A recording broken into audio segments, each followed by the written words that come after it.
Hello বন্ধুরা, অনেকদিন গ্রামের বাড়িতে ছুটি কাটানোর পর আবার চলে আসলাম আমাদের কর্মস্থল, কাজের জায়গাতে।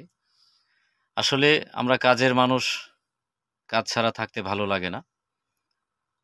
তো আজকে আমি এমন একজন গুণী মানুষের সাথে আপনাদের পরিচয় করিয়ে দিচ্ছি, যাকে আপনারা সারা বাংলায় গীতি, কবি এবং সঙ্গীত পরিচালক এবং একজন সঙ্গীত শিল্পী হিসাবে ছিলেন। আমাদের আ নতুন প্রজন্মের শিল্পীদের প্রাণের একজন সঙ্গীত পরিচালক, একজন বড় ভাই, আমাদের ফিরোজ প্লাবন ভাই। যারা ওনাকে চিনেন, তাদের কাছে আমার পরিচয় করিয়ে দেওয়ার নেই। হয়তোবা আমার মনে হয় কিছু সংখ্যক মানুষ ওনাকে হয়তো চেনার বাকি আছে। তাছাড়া দেশ এবং দেশের বাহিরে আমার মনে হয় এই নামটি চেনার আর বাকি নেই। তো আমি ওনার হাত ধরে অনেকগুলো সিনেমায় গান করেছি এবং আমার মৌলিক গানও করেছি। আমার আ গানের সঙ্গীত পরিচালক হিসেবে উনি কাজ করেছেন অনেকগুলো। তো চলুন আমরা আজকে উনার কাছ থেকে আমার ফেসবুক ফ্রেন্ডদের উদ্দেশ্যে ২ টি কথা শুনে আসি। ধন্যবাদ সকলকে। আমার প্রাণপ্রিয় দর্শক শ্রোতা ভাই বোন বন্ধুরা, যারা আজকে আমাদের এই ভিডিওটা দেখছেন, আপনাদের সবাইকে জানাই আমার অন্তরের গভীর থেকে অনেক অনেক ভালোবাসা, শুভেচ্ছা এবং অভিনন্দন। পাশাপাশি মানে যার আইডি থেকে এই ভিডিওটা দেখছেন, আমার অত্যন্ত স্নেহের ছোট ভাই, বাংলাদেশের মানে উদীয়মান একজন সঙ্গীতের একজন উজ্জ্বল তারকা এবং ভালো গীতিকার, সুন্দর গীতিকার এবং ভালো সুর করে এবং চমৎকার গায়কী তার। আমি ওর বেশ কয়েকটি গান করেছি এবং সিনেমায় কণ্ঠ দিয়েছে আমার কথা সুর মিউজিকে। আশা করি যে আগামী দিনের পথ চলা আমাদের আরও ভালো ভালো গান আমরা ওর কণ্ঠ দিয়ে আমরা আপনাদেরকে উপহার দিতে পারবো। ও দীর্ঘদিন গ্রামে ছিল। আপনার আগস্টের যে মানে রাষ্ট্রীয় পরিবর্তনের পরে ও এলাকায় চলে যায় এবং সেখান থেকে আজকে ঢাকা ফিরে এবং ওর দীর্ঘদিনের বা চিরচেনা একটা স্টুডিও, আমার কণ্ঠমেলা বাজনা স্টুডিও, এই স্টুডিওতে আবার আজকে চলে আসছে। যেহেতু একজন শিল্পী, একজন গীতিকবির ঠিকানাই হইল একটা রেকর্ডিং স্টুডিও।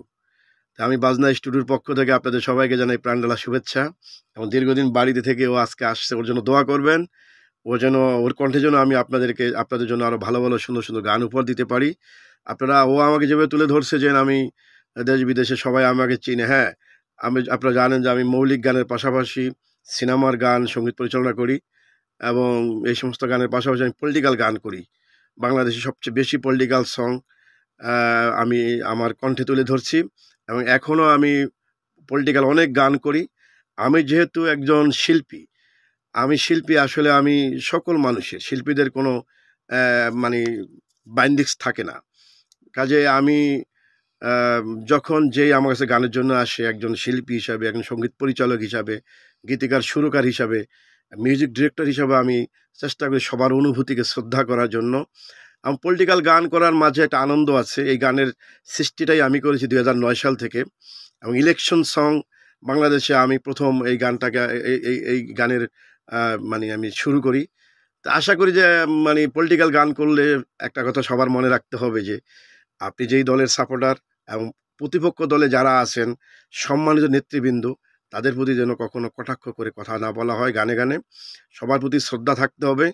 আমরা আসুন এই দেশটার ভিতরে সবাই মিলেমিশে থাকি।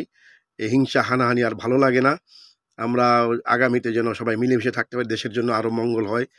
দেশ এক ক্লান্তি লগ্ন অতিক্রম করতেছে এবং এই ক্লান্তি লগ্ন থেকে যেন আমরা মুক্তি পেতে পারি। মহান আল্লাহ তাআলা যেন আমাদেরকে একটি সুন্দর রাষ্ট্রীয় পরিবেশ আমাদেরকে উপহার দেন। আল্লাহ তাআলার কাছে এই প্রার্থনা করি। দোয়া করবেন সবাই সুজন আনসারীর জন্য। সুজন আনসারী যেন আগামীতে আরও ভালো ভালো গান উপহার দিতে পারে আপনাদেরকে। আপনাদের সবাইকে অনেক অনেক ধন্যবাদ এবং শুভকামনা রেখে সুজন আনসারীর জন্য আমি আপনাদের সকলের কাছে দোয়া চেয়ে আমি আজকের মতো এই ভিডিও থেকে, লাইভ থেকে বিদায় নিচ্ছি। সবাই ভালো থাকুন, সুস্থ থাকুন, বেশি বেশি করে বাংলা গান শুনুন, বাংলাদেশকে ভালোবাসুন। আসসালামু আলাইকুম।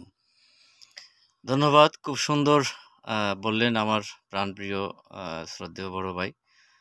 তো আপনারা সবাই দোয়া করবেন ওনার হাত ধরে যেন আরও কিছু সিনেমায় গান করতে পারি এবং আমার কিছু মৌলিক গান করতে পারি, সেই প্রত্যাশা আপনাদের সকলের কাছে। আশা করছি আপনারা সবাই ভালো থাকবেন, সুস্থ থাকবেন, আমাদের জন্য দোয়া করবেন। আল্লাহ ধন্যবাদ ভরসা। সকলকে।